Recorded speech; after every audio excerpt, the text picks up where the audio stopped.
In this video, I'm going to show you how to join nodes in Affinity. Now, the first thing you have to do, of course, is just create a few lines here. I'm going to just create two of them, for example, like this. There we go. As you can see, they are very thin, but I think it will do for this tutorial.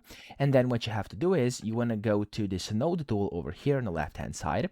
You want to click on the first one, hold down your shift key, click on the second one, and then what you want to do is up here, you want to click on join curves. What this will do is it will basically join that, but it will actually create an object. So if I go here and if I adjust this color here, as you can see, it basically created an object and I have joined nodes. Now, if you don't want to see these curves over here or these lines, what you could do is you want to go to stroke here with this selected, and you can just put this stroke width to 0, and it's not going to show them. It's only going to show your object over here. So that's the easiest way to join nodes. I hope this video helped you out. If it did, please subscribe to the channel and help me out as well.